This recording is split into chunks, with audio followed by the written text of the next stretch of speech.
Assalamualaikum. Can you hear my voice, beta? Adina, can you hear me? Ji sir. Aksa, is my voice audible to you?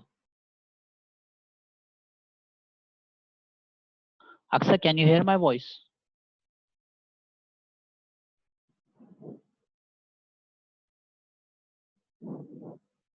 Manahil, can you hear me, beta? Yes. Okay, that's all right. Okay, fine. So we are going to start our lesson today, that is beacon head drill. अभी हम एक text पढ़ने जा रहे हैं जिसका नाम beacon head drill है. In previous classes we have studied Pakistan जिंदाबाद. हमने एक टेक्स्ट पढ़ा पाकिस्तान जिंदाबाद, माय बैंक अकाउंट. इसके अलावा पोम्स में हमने 2 पोम्स कर ली हैं. एक पोम हमने पढ़ी थी अंडर द ग्रीनवुड ट्री, और दूसरी पोम जो हम पढ़ चुके हैं the abbot of Canterbury. This is our third text and fifth overall including poems. ये हमारा तीसरा टेक्स्ट है जो हम पढ़ने जा रहे हैं, जिसका नाम है Birkenhead drill. Birkenhead was a troop ship. ये बीकन हेड ड्रिल जो है ना, ये बेसिकली बीकन हेड जहाज को कहते हैं. ट्रूप कहते हैं फौजी दस्ते को. अफवाज पाकिस्तान के जो दस्ते होते हैं, जो टोलियां होती हैं, उसको ट्रूप्स कहा जाता है. So Birkenhead was a troop ship. ये फौजी दस्तों का जहाज था, यानी फौज का जहाज था. आम जहाज नहीं था. ये लोकल सिविलियंस के लिए नहीं था, बल्कि गवर्नमेंट ऑफिशियल्स के लिए जहाज बनाया गया था. फौजियों के लिए ये एक जहाज बनाया गया था. इन February 1851, फरवरी 1851 की बात है. That's true account. ये एक सच्ची कहानी है, ये एक सच्ची जो है वो दास्तान है. February 1851 में, मोर देन 150 ईयर्स अगो, तकरीबन 150 साल से ज्यादा हो गया इस वाक़े को.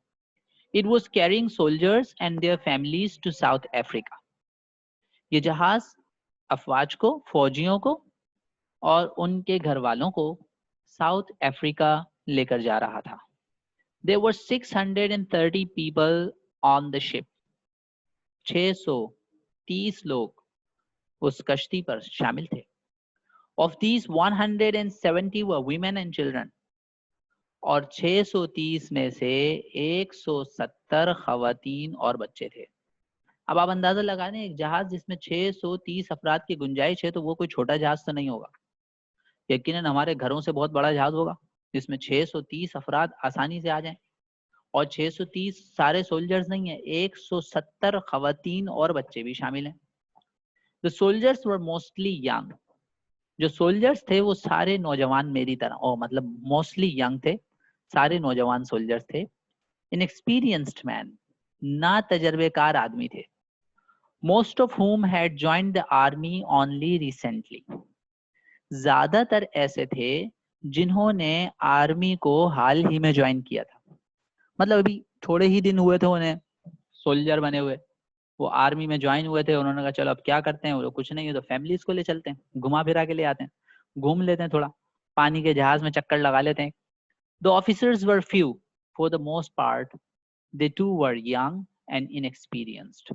वो ऑफिसर भी कम थे, और ज्यादातर ऑफिसर जो थे ना, वो नौजवान थे और ना तजर्बेकार ऑफिसर्स थे. मतलब इतना ज्यादा उनको तजर्बा नहीं था. ये स्टोरी बिल्कुल वैसी ही है जैसी हमने एक मूवी भी देखी होगी, टाइटैनिक, जिसमें एक बहुत बड़ा जहाज था और उस जहाज का नाम टाइटैनिक था. वो आइसबर्ग से टकरा गया था, और आइसबर्ग से टकराने के बाद वो 2 हिस्सों में तकसीम हो गया था. उस जहाज को बनाने वाली कंपनी का ये दावा था कि ये जहाज अनसिंकेबल है, ये जहाज टूट नहीं सकता, ये जहाज डूब नहीं सकता. और वो पहले सफर में ही डूब गया था. तो वो एक समंदरी हादसा हो गया था. इसी तरह से इसमें भी एक जो है वो समंदरी हादसे का जिक्र किया जा रहा है. 64 kilometres from Cape town in south Africa. South Africa में केप टाउन से 64 किलोमीटर के फासले पर, ये वहाँ का कैपिटल है. साउथ अफ्रीका का कैपिटल केप टाउन है. तो तकरीबन 64 किलोमीटर के फासले पर देयर वाज अ रॉक, एक चट्टान थी. इन द सी, समंदर के दरमियान में, समंदर के नीचे छुपी हुई एक चट्टान थी. which was then unknown and undiscovered. ये चट्टान उस वक्त unknown थी, undiscovered थी. It was not shown in any of the maps of the sea. और उस चट्टान को जाहिर नहीं किया गया था समंदर के नक्शे पर. It lay hidden under the surface of the sea, as if it were a wild creature of ocean lying in wait for its prey. ऐसा लगता था जैसे कोई जंगली मखलूक हो, अपने शिकार के इंतजार में घात लगाए बैठी हो. जैसे कोई जानवर का शिकार करने के लिए बड़े जानवर, जंगली जानवर ताक लगा के बैठे होते हैं कि अभी हम ये जानवर आए और हम इस पर झपट कर हमला कर दें. इसी तरह से वो चट्टान पानी के अंदर मौजूद थी, अपने शिकार का इंतजार कर रही थी कि अब शिकार आए और वो चट्टान उससे टकरा जाए. The unfortunate prey was fast approaching it. बदकिस्मत शिकार उसके पास जा रहा था. All unconscious of its fate.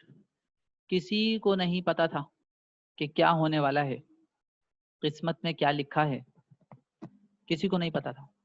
It was the troop ship Birkenhead. और ये शिकार Birkenhead था. Whatever it was thinking of at that moment, it had no idea that it was fated to suffer early destruction. वो लोग जो जहाज पर मौजूद थे, जो भी सोच रहे हों, ऐसा किसी ने भी नहीं सोचा होगा कि अभी तबाही हमारा मुकद्दर बन जाएगी, हम सब लोग डूब जाएंगे. It had no idea that it was fated to suffer early destruction. कि अभी तबाही होने वाली है और अभी ये सारा जहाज डूब जाएगा. लोग एंजॉय कर रहे थे, हंस रहे थे, खेल रहे थे, मुस्कुरा रहे थे, लाइफ को एंजॉय कर रहे थे, गाने गा रहे थे. ये पता नहीं है कि अभी जो है वो ये जहाज टकरा जाएगा और पानी में डूब जाएगा. आगाह है अपनी मौत से कोई बशर नहीं, सामान है 100 बरस का, पल की खबर नहीं, 1 मिनट का पता नहीं है कि क्या होने वाला है. It was 25th February. 25 फरवरी आ गई. At 2 o'clock in the early morning. So रात के 2 बजे थे. अच्छा, रात को 12 बजे के बाद इंग्लिश में मॉर्निंग कहते हैं. So at 2 o'clock in the early morning इसका मतलब नहीं सुबह के 2 बजे. हम उर्दू में बोलेंगे तो रात के 2 बजे थे, लेकिन इंग्लिश में मॉर्निंग लिखा जाएगा. At 2 o'clock in the early morning. The Birkenhead was nearing Cape Town. Birkenhead Cape Town के बिल्कुल करीब पहुंच गया था. She was almost at the end of an uneventful voyage. ये जहाज अपने सफर के, बहरी सफर के तकरीबन इख्तिताम पर था. The sea was calm. समंदर बिल्कुल साकित था, स्टिल था. मतलब उसमें हाई टाइड नहीं थी, उसमें हाई करंट नहीं था, मौजें नहीं बह रही थी, लहरें नहीं थी. As if sound asleep. ऐसा लगता था कि जैसे समंदर सो रहा हो. बिल्कुल काम हुआ था, कारपेट बना हुआ था, कोई लहर ही नहीं आ रही थी. जाहिर है सुपर हाईवे बना हुआ था, जहाज भी स्पीड से चल रहा होगा कि जब समंदर कारपेट है भगाओ फिर. तो जहाज अपनी स्पीड से जा रहा था. Suddenly there was a crash. अचानक से एक जोरदार धमाका हुआ. The ship had struck the hidden rock. वो जहाज उस छुपी हुई चट्टान से टकरा गया था. 10 minutes later the ship struck rock again and was split into two. 10 minute के बाद वो जहाज दोबारा से उस चट्टान से टकराया और जहाज 2 हिस्सों में तकसीम हो गया. जहाज 2 हिस्सों में बट गया. It was split into two.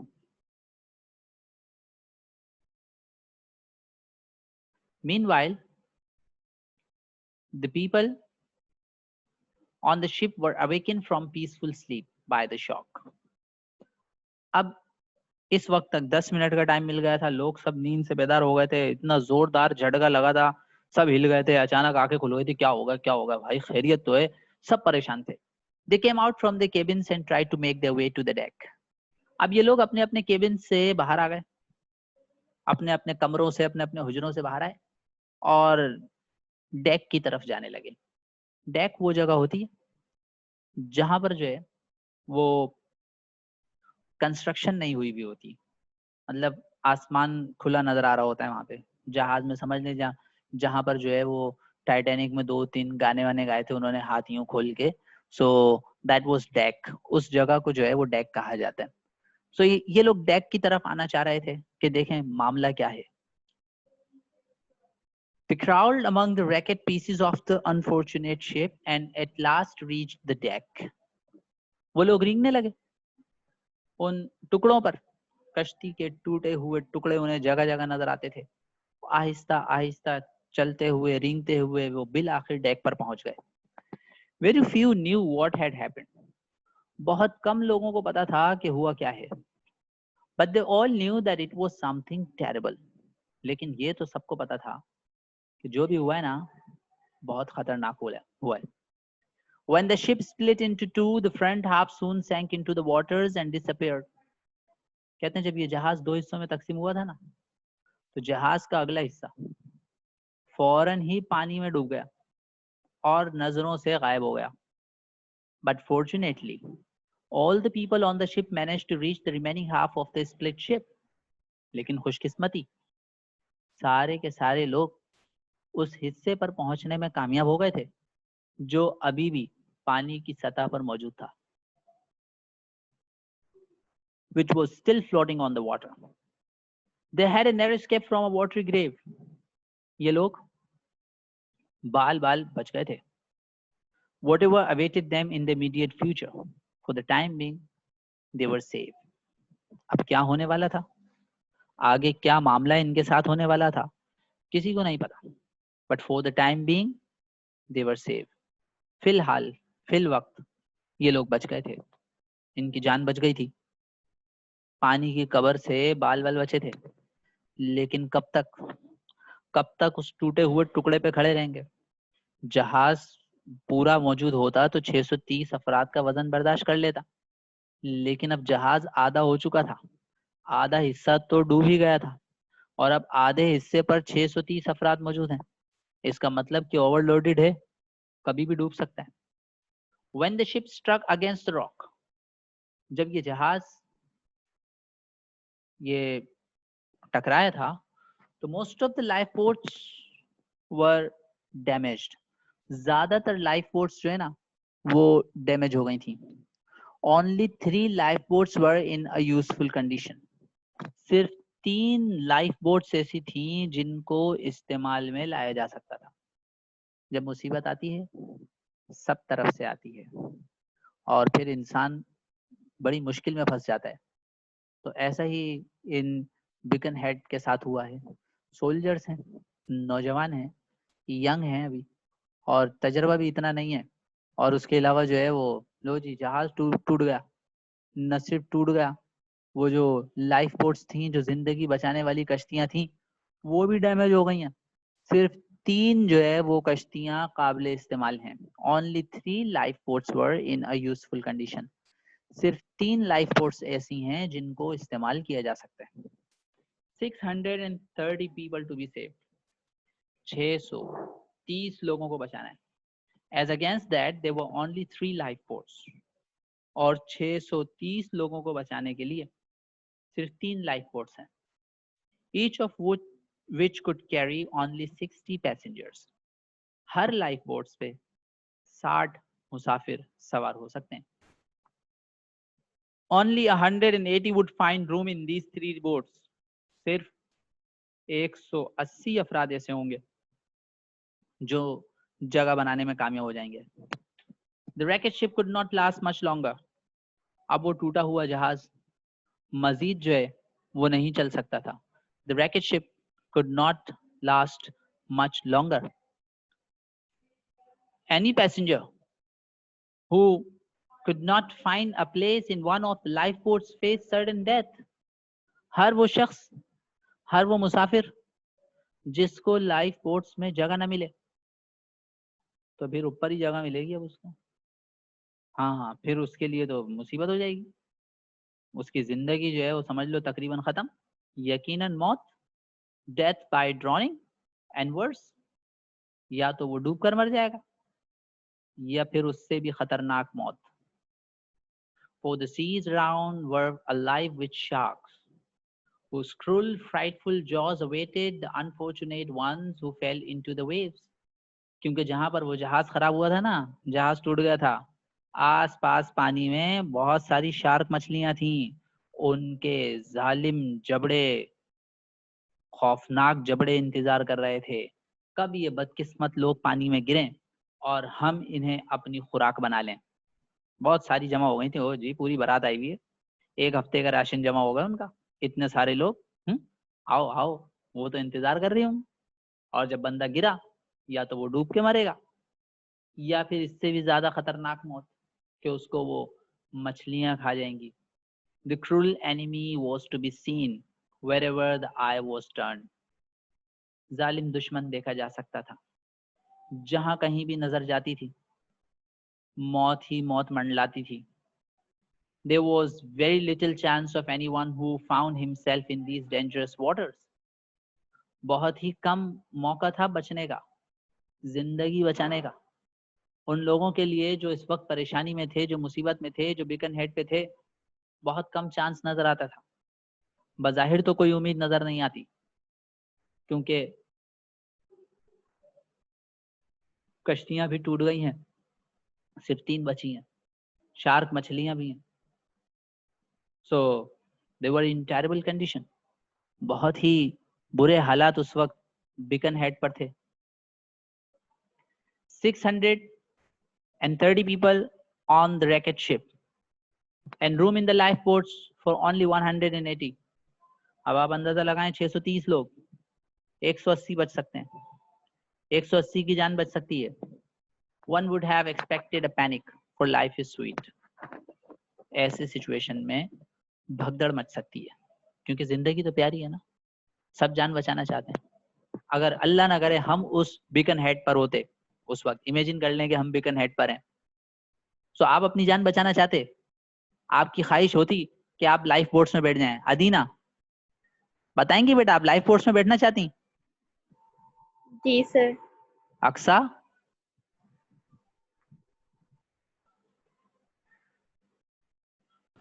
Yes sir. आप भी लाइफ बोट्स में बैठ जाती? दुआ अली? जी सर। आप भी लाइफ बोट्स में बैठ जाती? मोहम्मद अली तहामी, आप लाइफ बोट्स में बैठते या दूसरों को मौका देते कि आप लोग बैठ जाओ, चलो मैं थोड़ा सा घूम फिर के आ जाऊंगा, तैरना आता है मुझे?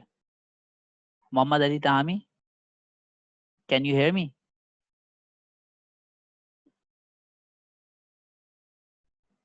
He cannot hear. Nimra, what would you do?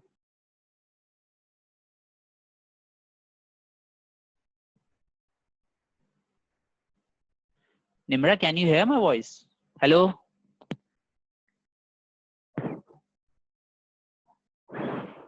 Hello, hello? Hello? Hello, hello?